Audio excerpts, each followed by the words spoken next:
Quite a few teachers are struggling with classroom chaos when students come in after break time. They're just not ready to learn, are they? And I've got this really cool trick to turn those little monsters into free and ready learners. And I mean the word monsters. Here's why. Now, you might think, Dad, that's out of order. You can't talk about monsters like that. You can't call them monsters. Well, I can, because I'm talking about their internal monsters. So today, in this video, for teachers only that want to get their students ready and prepared to learn in class, I'm going to talk with you the little monsters and little gremlins that you can actually help a child understand that's inside their head so they're ready to learn in class. So first of all, it is 3 o'clock on a Tuesday and I should be in school teaching science, but I'm not. I'm actually here at my local club designing session plans for my clients, which is really cool. I used to be a teacher of 12 years teaching science and PE. So if you're new to the channel, hi, my name is Dale, International Competence Coach for kids, ex-teacher, left 11 years ago because I was just fed up with the education system, and me being part of it, I felt like a fraud. So let's get back to these little monsters, shall we? First of all, when we can identify certain traits within us and give it a different persona, we detach from that persona, which means that sometimes when a child thinks they're really naughty or they're really loud or they're really silly or they're really shy all the time, a lot of the time students think that that is their personality, so they have to unconsciously behave like that, and they outwardly look out in their environment cues or reasons to behave like this. Now, I didn't do this as a teacher, but this is what I do when I help teachers in the classroom manage their students. Number one, first of all, when they come in the school day, you need to make sure that they are aware of all of their little monsters. And basically what this is you're just attaching a little monster to their emotion, but you can dictate. This is a fun starter activity, actually. So think of the top 3 emotions that a child will have after coming in from break time into your class. It could be overexcited, overstimulated, noisy, crazy, busy. And the trick here is you get your students to draw out their busy monster, their excited monster, potentially during the first part of session 1 in the day. Why is this important? Because a child can identify the traits which make them excited. So let's just say they're overexcited monster or something like that. And then you can ask your students to give their excited monster a name, like a crazy name. And then you can explain when is the best time for their excited monster to come out during the day. This is a really good idea because you're not rejecting their personality. You're not rejecting their excited monster. You're allowing space in the day for their excited monster to exist. And that's really important. Step number 2, make sure you create an anti-monster. Don't call it that. Just have the opposite. It could be the learning monster, the calm monster, the chill out monster. So let's just call it the learning monster. Now, I want you guys to create your learning monster. What does he or she look like? Get them to draw it, blah, blah, blah, blah, whatever. And then list out the traits of the learning monster and give your learning monster a name. And get the children to interact with you to find out when the best time is for the learning monster to pop out and play as well. Also, pre-frame the fact that all the students in class don't just have an excited monster nor a learning monster. They have an angry monster, a happy monster, a sad monster, a confused monster, and they're all okay. And in combination, they make up that child. But the important thing is the child, the human, the student, the pupil, whatever, is in full control of all of those monsters when they know how. Step number 3, get them to close their eyes and visualize what their excitement monster does. And then get them to visualize what their learning monster does. And get their learning monster and excited monster just to have a conversation with each other. This should take no more than 25 minutes, the whole thing. Get them all to line up outside the classroom, and you need absolute silence for this. We are listening, aren't we, year 6? I can see that you're all ready to listen to what I'm about to say, year 4. Fantastic. Good eye contact. Take a deep breath in,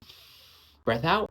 Now all of you close your eyes, and I want you to see your excited monster. And I want your learning monster to have a conversation with your excited monster right now. And when you're ready, because your learning monster is activated, you can come into the room, but not until. And then eventually they come into the room and they sit down on their seat and they're ready to learn. And if they wanted to, they can get a post-it note of their learning monster, stick it on the desk, and they can look at that right now. And they can look at that throughout the session. So this is a really cool psychological mindset trick to help students understand when and where to behave accordingly in the school day. If you're a teacher, I would love for you to try this out and let me know how it goes next week. How I came about this was over my 11 years of experience of just combining neuro-linguistic programming to the worry monster and just recreated it and gave it different personas, but also went down to a deep neurological level to help a young person identify with themselves, give their different personalities a different persona so they do not beat themselves up for being overexcited or worried or angry or sad or shy. The worst thing a parent or a teacher can do is say, oh, little Johnny, yeah, he's just really shy. It's the worst thing you can do. So what I like to do is detach that persona from the young person and make Johnny realize he's not shy, he's just Johnny. And if you are a teacher and you're interested in knowing more about how all this life coaching works and this mindset coaching works, then just feel free to comment on the side box just there, or drop me a comment in Instagram and I will send you a personal voice note and explain to you exactly how all this works, especially if you are a teacher that's kind of exhausted and fed up and a bit annoyed the fact that you're working over 55 hours a week but only getting paid 37.5. What are you doing? If you find that you are actually giving more attention and more of your life to other people's children, not your own children, I would seriously consider life coaching for kids, because you get to have more freedom, you get to have more fun, you get to have more impact, and you get to make more money. So if you are an interested teacher that wants more from life, so feel free to message me here or message me here, and I'll give you an 18-step breakdown of how I went from classroom to coach. In the meantime, have a cool day. Peace out.